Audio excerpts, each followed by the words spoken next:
주식 투자를 하는 대부분의 개인 투자자들은 손실을 봅니다. 2020년도에는 코로나로 인해 공급된 천문학적인 유동성으로 주식은 강세장을 맞이했었는데요.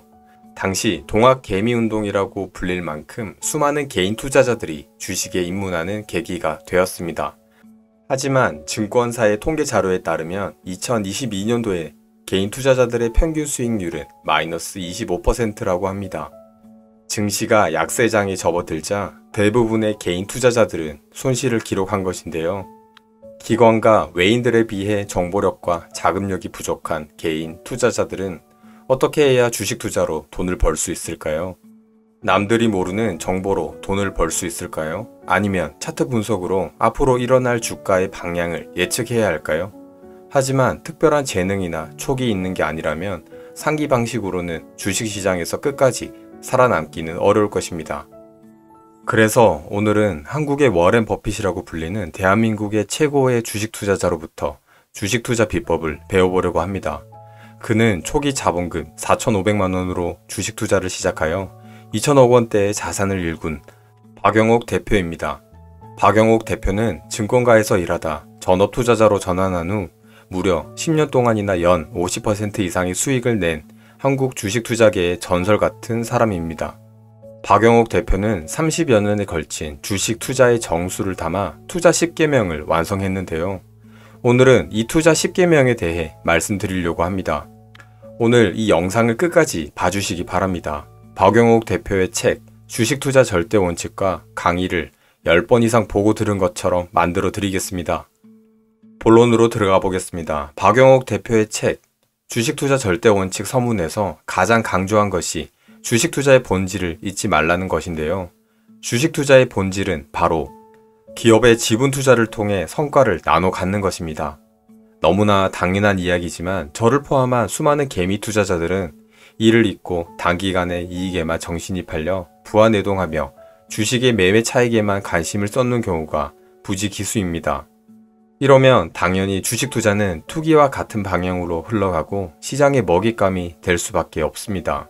박영옥 대표는 첫 번째, 투자자의 마음가짐으로 열심히 공부하고 두 번째, 좋은 기업을 고르고 세 번째, 담대하게 믿고 기다리며 네 번째, 기업이 성과를 내면 그 가치를 공유하는 주식 투자의 정도를 걸으라고 당부합니다. 이를 위해 박영옥 대표는 주린이들을 위해 제시한 주식 투자 10계명을 만들었는데요. 같이 한번 보겠습니다. 1계명, 투자자의 시선을 가져라.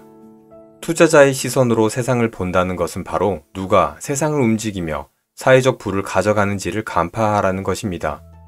즉, 속된 말로 돈 냄새를 맡을 줄 아는 선구안을 가지는 것인데요. 박영옥 대표는 이를 위해 주식 투자도 기업가 정신과 프론티어 정신을 장착하고 끊임없이 노력해야 함을 강조합니다. 미래 분야를 선도할 사업 분야를 미리 내다보고 나도 경영자라는 마음가짐으로 해당 분야의 회사를 분석하고 확신이 들면 과감하게 투자를 해야 한다고 말합니다. 또 박영옥 대표는 주식 투자를 통해 얻은 소득은 불로소득이 아니라 치열한 노동의 결과물이라고 합니다. 재테크 공부를 하다 보면 쉽게 돈 버는 방법을 알려준다는 유혹들이 있습니다. 포기하고 싶을 때 그런 이야기를 듣게 되면 그쪽으로 자꾸 시선이 가게 되는데요. 그럴 때마다 이 말을 되뇌이면서 마음을 다잡아야겠습니다. 성공한 투자자가 되는 길에는 왕도가 없고 정도만 있을 뿐입니다. 2계명, 부안해동하지 마라. 기업을 평가하는 가치의 기준은 투자자가 스스로 세우는 것입니다. 기본적인 재무제표부터 비즈니스 모델 분석, 사업의 미래 전망까지 이 모든 것을 종합하여 판단하기 위해 박영옥 대표는 기업에 투자하기 전 1, 2년 정도 공부를 한다고 합니다. 주식 투자에 관한 정보는 너무나도 많습니다. 주식 관련 매체에서 매일같이 쏟아져 나오는 기사들, 증권사 리포트, 경제 유튜버의 영상 등등이 있을 텐데요. 나만의 기준이 확고하지 않다면 수많은 정보에 휩쓸리게 되고 방향성을 잃고 투자는 실패하게 됩니다. 경기지수, 물가, 환율과 같은 거시적 지표를 들먹이며 매도와 매수를 종용하는 목소리에 휘둘리지 말고 자신의 기준에 부합하는 기업을 믿고 기다린다면 반드시 수익을 얻을 수 있을 겁니다. 튼튼한 기업은 언젠가 그 가치를 시장에서 인정받기 마련이고 설사 시장의 위기가 닥치더라도 그때 더 빛을 발하기 때문입니다. 3계명, 아는 범위에서 투자하라. 박영욱 대표는 경기나 시장을 예측하려 애쓰지 말고 기업에만 집중하라고 이야기합니다. 주식 투자를 하다 보면 겪는 위험은 체계적 위험과 비체계적 위험으로 나뉘는데요.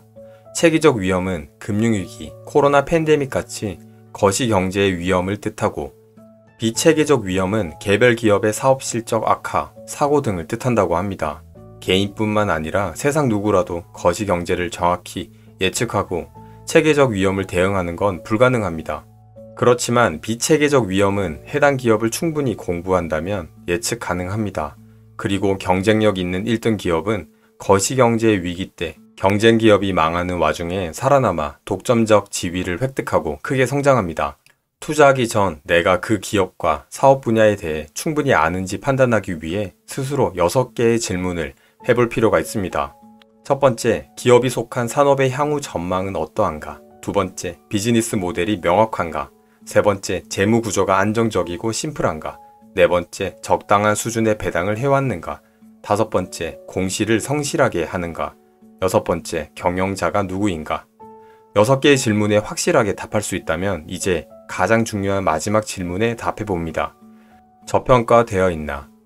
박영욱 대표는 우리가 알고 있는 투자 상식과 다르게 분산 투자를 추천하지 않습니다. 투자자는 시간의 제약 때문에 여러 기업을 공부하는 데는 한계가 있고, 1등 기업은 혹시 닥쳐올 위기에도 강하기 때문에 확실한 1등 기업에 투자하는 게 오히려 더 안전하기 때문이라고 합니다. 주식 투자는 결국 좋은 기업을 매수하고 목표치까지 안 파는 기술인 것입니다. 4계명, 투자의 대상은 기업이다. 2000년에서 2015년까지의 기간 동안 기업 소득 증가율은 16.5%, 가계 소득 증가율은 2.3%라고 합니다. 자본주의 사회가 발전할수록 부는 기업으로 편중될 수밖에 없습니다. 그리고 주식 투자는 기업의 성과를 공유받을 수 있는 가장 쉬운 방법입니다. 이를 알고 있는 외국 자본은 코스피 주요 대기업들의 주식을 높은 비율로 보유하고 있습니다. 이는 대기업들이 우리나라에서 부를 창출할 때 그 과실이 외국으로 빠져나간다는 것을 의미합니다. 반면 우리나라 국민들의 자산 대부분은 부동산에 묶여 있습니다. 지속 가능한 우리 공동체를 위해선 자본이 부동산이 아닌 주식시장에 몰리는 것이 바람직하고, 코로나 팬데믹 이후로 이러한 자산의 이동은 실제로 발생하는 중입니다. 이런 흐름에 발맞추어 코리아 디스카운트의 요인인 지배구조, 오너 일가의 일방적 경영 등이 해소되어 준다면 국민들은 주식시장에 투자하고 기업은 성과를 내고 그 성과를 다시 국민들이 돌려받는 선순환이 가능할 것입니다. 5계명, 주주는 기업의 주인이다. 박영욱 대표는 주식 투자의 경지를 5단계로 구분합니다. 1단계, 자기 기준 없이 재료를 근거로 투자하는 가장 수준이 낮은 단계입니다. 2단계, 차트 분석을 통한 기술적 매매에 치중하는 단계입니다. 근래 들어 자본시장의 변동성이 강해지고 과거와는 다른 움직임을 보일 때가 많습니다. 차트는 투자할 때 참고 용도로만 활용하는 게 바람직할 것입니다. 3단계, 매출, 수익, EPS, PER, ROE, 자산 등 기업에 대한 분석을 하는 단계입니다. 기본적인 단계이므로 여기서 더 발전이 필요합니다. 4단계, 산업의 거대한 흐름 속에서 유망한 기업을 발견하는 단계입니다. 이때 지나치게 시장을 넓고 장기적인 관점으로 보면 투자 핵심을 벗어날 위험이 있습니다. 5단계, 기업가의 관점에서 판단하는 것입니다. 내가 기업가라면 한번 해보고 싶은 사업인지, 인수하고 싶은 기업인지를 보다 넓은 시야에서 판단하는 단계입니다. 사업가적 마인드로 투자하라. 언뜻 보면 이해가 잘 되지 않죠? 제 마음을 울렸던 박영욱 대표의 일화가 있습니다. 주주의 의견이 궁금하지도 않고 쓴소리도 듣기 싫은 회사 오너 일가와 임원진은 아무도 주주총회에 참석하지 않고 그저 형식적으로 진행하기 바쁩니다. 그럼에도 불구하고 박영욱 대표는 주주총회에서 회사의 상태에 대한 우려와 장기적인 발전을 위한 방향을 제시하기 위한 연설을 합니다. 심지어 회사 측에서 심어둔 주총꾼들이 야유하며 연설을 방해하는 와중에도 말입니다. 절이 싫으면 중이 떠나라는 말이 있습니다. 투자한 회사가 마음에 들지 않으면 그저 지분을 매도하고 다른 회사에 투자하면 되지만 박영욱 대표는 일개 투자자가 아닌 경영진이라는 마인드로 애정을 갖고 듣기 싫어하는 회사에게 쓴소리를 마다하지 않았습니다. 주식 투자를 단순한 시세 차익을 위한 매도 행위로 보지 않고 훌륭한 기업과 동행한다는 자부심과 열정을 갖고 임하는 모습은 감탄을 자아냈습니다. 위대한 투자자는 단순히 차익 실현만 잘한다고 되는 게 아닌 것 같습니다. 장기적 관점에서 주식 투자의 본질을 꿰뚫어 보고 주인답게 행동하고 사고하는 자세가 필요한 것입니다. 1등을 목표로 하면 못해도 2등은 한다고 합니다. 주식 투자를 공부하는 우리도 위대한 투자자가 되는 것을 목표로 더 정진해야겠다는 생각이 들었습니다. 6계명 투자한 기업과 동행하며 소통하라. 주식 투자할 회사를 고를 때 1등 기업인지, 비즈니스 모델이 좋은지, 재무 구조와 지배 구조는 건강한지, 열린 경영을 실천하는지, 사회적 책임을 완수하고 주주 이익은 제고하는지 등을 고려하여 기업을 골랐다면 그게 다가 아닙니다. 이제 기업의 주인이 되었으니 관련 회사와 관련된 기사, 리포트, 시황 등을 꾸준히 챙겨보고 주식 담당 직원과 소통도 자주 합니다. 그래야 갑작스러운 주가의 하락이 닥쳤을 때 회사의 본질과 상관이 있는지 판단이 가능하고 추매를 하던 손절을 하던 대응이 가능하기 때문입니다. 7계명 기업의 성장 주기에 투자하라.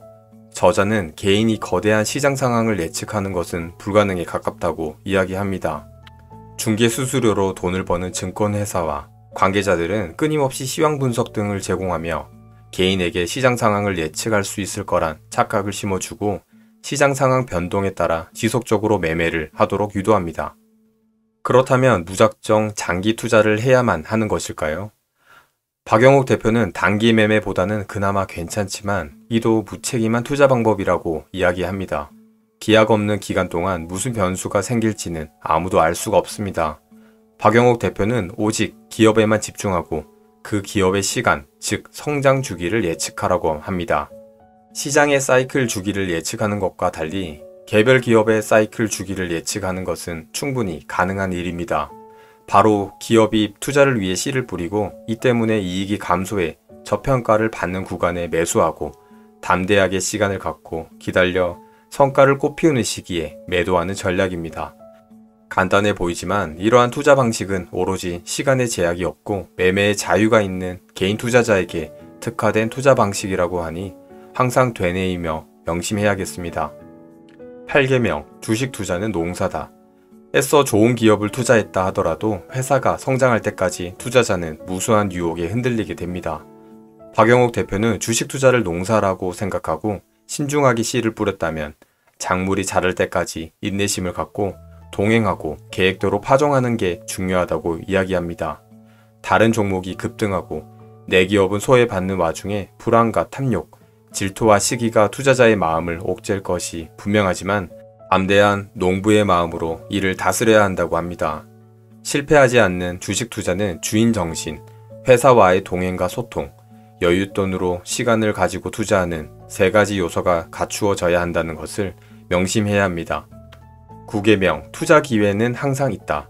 코로나 팬데믹 이전 코스피는 일명 박스피라고 불리면서 10년이 넘는 시간 동안 횡보하였습니다. 그렇지만 상위 10개 기업은 삼성전자를 제외하고는 10년 동안 모두 다른 기업으로 교체되었습니다. 어느 순간이라도 미래를 예측하고 투자한다면 누구나 부자가 될 수 있었던 것입니다. 시황이 어떻든 투자 기회는 항상 있다는 사실을 명심하고 두뇌 회로를 투자자의 것으로 세팅하고 일상 속 투자 기회를 놓치지 말고 포착해야 합니다. 저자는 이를 위해 어느 한 가지를 깊이 파고들고 공부하는 습관을 꼭 들이라고 당부합니다. 10계명 올바른 마음으로 크게 생각하라. 마지막으로 박영욱 대표는 돈만 쫓는 투자자가 되지 말라고 당부합니다. 항상 우리 공동체 전체를 생각하고 상생해야 함을 잊지 말아야 합니다. 박영욱 대표는 주식을 매수할 때는 가능성 있는 기업에 힘을 실어준다는 생각으로 매수하고 매도할 때는 내가 이득을 본 만큼 누군가는 비싼 값을 주고 주식을 산다는 것을 항상 생각하고 과도한 거품이 끼기 전에 매도한다고 합니다. 이런 선한 마음을 갖고 투자하는 자세가 다른 투자자와 위대한 투자자의 차이라고 생각합니다. 주식 투자뿐만 아니라 다른 투자를 할 때도 명심할 내용입니다.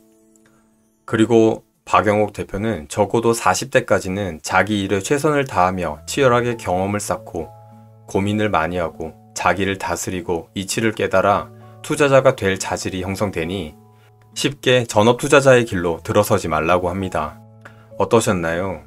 구독자분들께서 주린이든 전업 투자자든 주식에 관심을 가지고 있는 예비 투자자든 주식 투자로 부자가 되길 바라고 경제적 자유를 꿈꾸신다면 30년을 온몸으로 증명해낸 박영옥 대표의 주식 투자 10계명을 새겨들을 필요가 있습니다.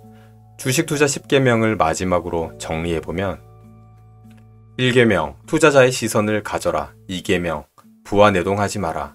3계명 아는 범위에서 투자하라. 4계명 투자의 대상은 기업이다. 5계명 주주는 기업의 주인이다.